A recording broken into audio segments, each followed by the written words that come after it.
think I've gotten what I feel is close for me, the best studio setup that I could possibly have. And $30,000 later in total, we are here. Now, it didn't just start there. Let me explain. In the house for a very long time. Never I cease, I get better like wine. Soul searching, found me online. No end of my reach, got a hand on the skies. Stop being so emotional, what you smoking on? About time I open up, you can't roll with us. If you want. Now look, I've had a lot of setups over the years. Some really good, some very bad, and some just downright I wouldn't even call it a setup. Get that garbage out of here! But this is something that we are building today that I've wanted to build for a very long time. We're talking full makeover, couch, TV, desk setup, tool cart, organization area, guitars, full haul project.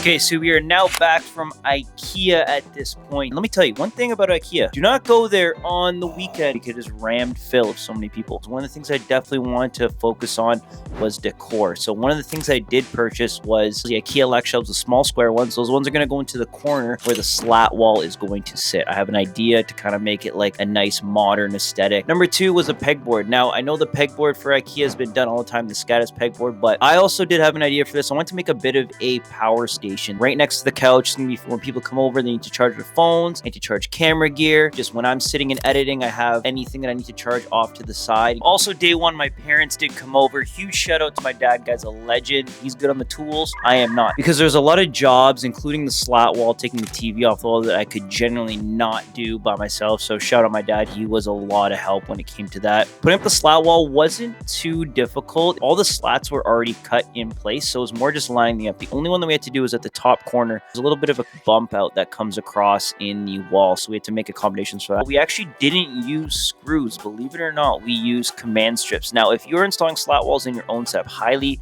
suggest, if they are light enough, use command strips. They hold up extremely well. We put 4 on each corner. We put the 2 IKEA Lex shelves in the side there just to hold the donut lamp, so it actually looks like it's floating. A really, really cool aesthetic, and it looks really good. And honestly, my favorite part of that is gotta be that IKEA donut lamp. It just looks amazing the way it looks like it's floating. You don't see any cabling, just a really nice touch. Man, that's fucking cool. We are running 2 setups here. We have our stream computer as well as our main computer, so you could imagine there's a lot of cables. Once we got all the cables removed off the setup and we finished up the slat wall, it was time to move our desk to its final resting home, and that is against the back wall. Now, I've had the desk on every single corner on this wall, including this one. And we also got the TV moved over to the corner where the desk originally was, now on a coffee nightstand sort of thing with a kind of cutout underneath to add the Xbox, Nintendo Switch, and just some decor underneath to show some personality. As well, we got our couch moved out of the room. Thank God, that thing was so large. It was 91 inches long. It was ginormous. While it was extremely comfortable, it just didn't fit the space anymore, and it just was taking up way too much room. I mean, right now it does look like a construction site, but we're manifesting, we're trusting the vision that we will end up looking like we know what we're doing. All right, it's day 2 of the build. Today we're at a golf tournament all day. We still have the golf fit on, so a little bit delayed on today's part of the project, but everything on this back wall is now off. This is where the rolling cart's going to go down here. We actually lucked out because a neighbor of mine was getting rid of a couch. Thanks to her, I found a love seat as soon as I got rid of the large ass couches in my room. So day 2, let's get started. Day 2 is now here, and the first thing on the agenda is no longer living in the cable chaos mess. Cable management is one of those things that nobody ever really talks about, but it is easy to see when there is a mistake. Now, we tried our best not to cut corners. We put all of the cables inside of the cable runners underneath the desk and around the room. Now, these make such a huge difference. Putting in cable runnings is just a absolute nightmare to do, but you will thank yourself later when it is done. Now, I will say cables are still on the ground, but there's an organization method to the madness. I hid whatever cables that I possibly could, and the cables that were loose due to it being a standing desk is not much you can really do. I think at the end of the day, you still need to have a functional setup, not just aesthetically pleasing, because it's going to look good, but it's going to perform even better. Day 3 and 4 were not the most exciting to film. We were kind of in a weird spot where we were waiting for things to arrive. With Amazon, you order ordered 10 things, and for some reason 5 of them show up one day and then the other 5 show up days later. But in saying that, we did not just sit around. Cable management, I'm going to say it one more time. Everybody in the back,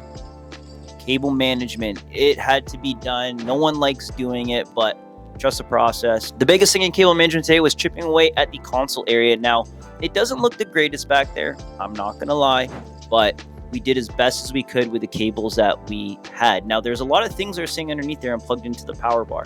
So managing them to the point where they were not seen, but I was happy with, was a win in my books. Now, carrying into day 4, this was pretty exciting. We actually got our tool cart in, which is what we're using as our backdrop for today. Now, this thing is a Husky tool drawer. It is 48 inches and it has 9 storage drawers, which is incredible. We were storing everything in there, from guitar parts to PC parts to tools to golf changing material. We have got it all in here. This thing is fantastic, and it serves as a great little backdrop for me to do these voiceovers, which is honestly amazing. It's just dual purpose. This thing has been a great addition. Fits the space well, gives it a little bit of a industrial look, and really makes it feel like a studio. And while we're on the topic of tools, we actually got this great thing behind myself. This is the String Swing. This is made by String Swing USA. This holds up to 5 guitars per rack. This thing is fantastic because I needed to get my old guitar rack off of the floor. It was just taking up way too much space. I don't think I could ever go back to a floor mounted guitar rack. It helps display the instruments so much more. They kind of get the appreciation that they deserve, and it keeps things off the floor. It's also a great centerpiece because this is our stream background as well. So if you haven't seen it in the stream, Twitch TV/pings, 2 I's, 2 Z's. Come hang out. We play a lot of video games. Anyways,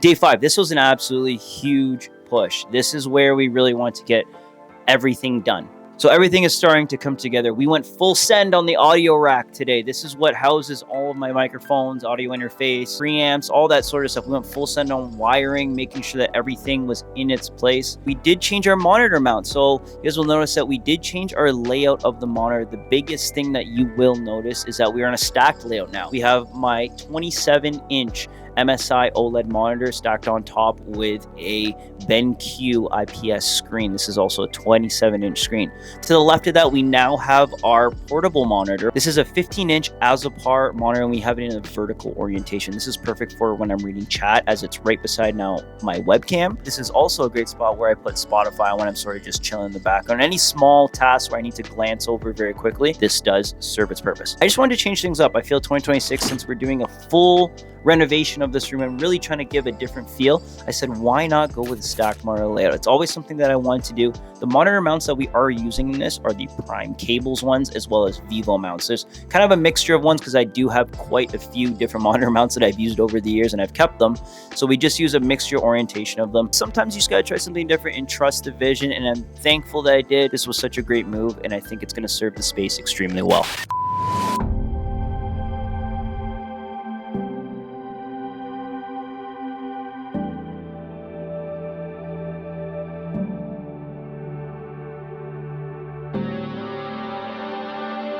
Day 6, the final touch-up day. Everything that was ever put off to the side, everything that didn't have its final home, today is when we found it. Chasing the dream setup is something that I feel will always be a thing of mine. There's nothing more satisfying than having a vision in your mind and really trying to capture that vision. Stepping back and looking to see what we've achieved, I'm so excited to show you guys what that looks like. It's such a big part of me to show my personality. A studio setup like this is something I could never have dreamed of when I was younger. So without further ado, everybody, I want to show you what this final take looks like. Everybody, this is my $30,000 YouTube studio setup. I hope you enjoy it. Who, if I got it, running on a feeling, thought I knew, I forgot it. Neck against the ceiling, wear a suit if I got it. Tied up for a minute, couldn't prove I was drowning. I sent them a location, I pay for the vacation, I can't ever show face shit, I sent them a location, Falling when it's silent, silent when I'm falling, call it undecided. I might quit, ain't no pain, I'm gonna die in my wrist, in a lie, I won't spend all my money on some shit I don't want, ain't no sense, in a thought in my chest, in a night, I won't stay Thanks everybody for watching. I appreciate it. Drop a comment below. Let me know what you guys think is the best part of this setup upgrade. I'm curious to know what you guys think. Thank you very much. I really hope you enjoyed it, and I will see you in the next one. Peace.